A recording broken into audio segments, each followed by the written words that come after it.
All right, so we are talking today about Chapter 7 in Geometry, Section 2, which is called Similar Polygons. So our middle circle in our graphic organizer is going to be similar polygons, and I use the same graphic that I used for the entire Chapter 7. It's just two trapezoids, same angles. One is just bigger than the other, and that means that they are similar polygons. Make sure you guys put the learning objective because it's important as you're going through and trying to understand information. It's important what you're supposed to be learning. So the learning objective for 7-2 is to identify and apply similar polygons. So let's look at all the key concepts from the chapter, and I'm just going to move this down a little bit because I'm going to make it way more ginormous.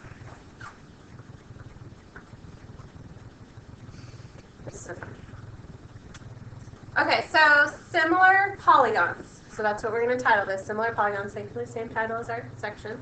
So two polygons are similar if all their angles and all their sides are proportional. So that's, in my notes I'd write all angles, all sides are proportional.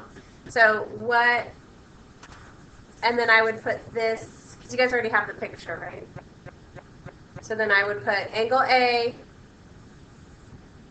is congruent to angle G, angle B is congruent to angle H, angle C is congruent to angle I, and angle D is congruent to angle J. And so more importantly, here's the proportions we did yesterday. Side length AB is,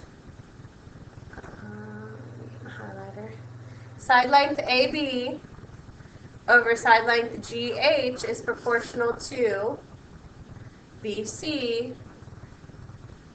over HI, which is proportional to CD over IJ, which is also proportional to AD over GJ. So the fractions that are created by matching up this corresponding sides are the same across the board. Highlighter. When you have a bunch of equal fractions, that's called an extended proportion. Just so you know, extended proportion. It was a vocabulary word. Scale factor is a ratio of measurements. I tend to think of it as the number I multiply by to give me, so if it's twice as big, then the scale factor is 2. If it's 4 times as big, the scale factor is 4. If it's half as big, the scale factor is 0.5. So your scale factor is what you have to multiply by to get to the other figure. And in a scale drawing, all the lengths are proportional to their corresponding actual length. So our example problem is here.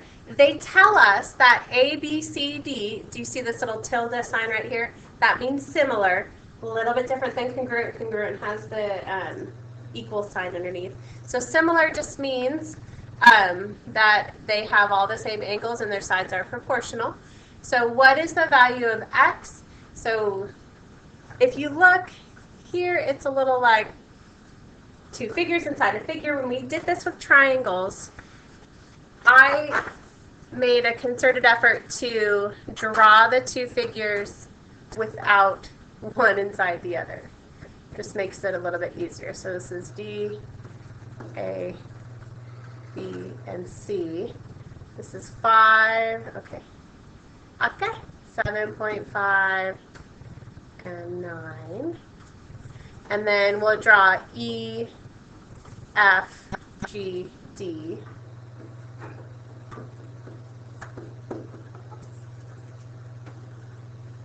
Right there, and this is X, this is Y, and this is 6.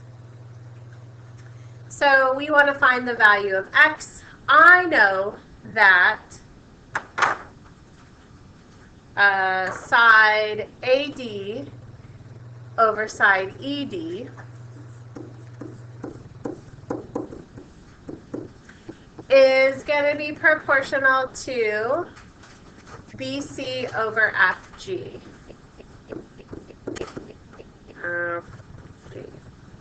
So then let's put our numbers in there. And you guys, I'm obviously not sticking it within my bubble, but you guys have the power to change your bubbles.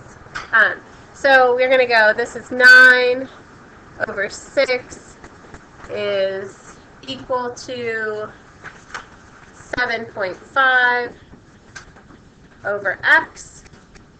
And what I love to do is cross multiply. So I get to do that here. 6 times 7.5 equals 9 times x.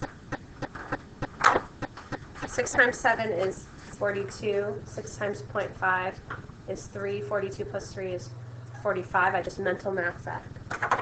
Superhero. So 6 times x. And that's 45 equals 9x. I divide both sides by 9, and x is equal to 5. What is the value of x? I have found x and a similar polygon.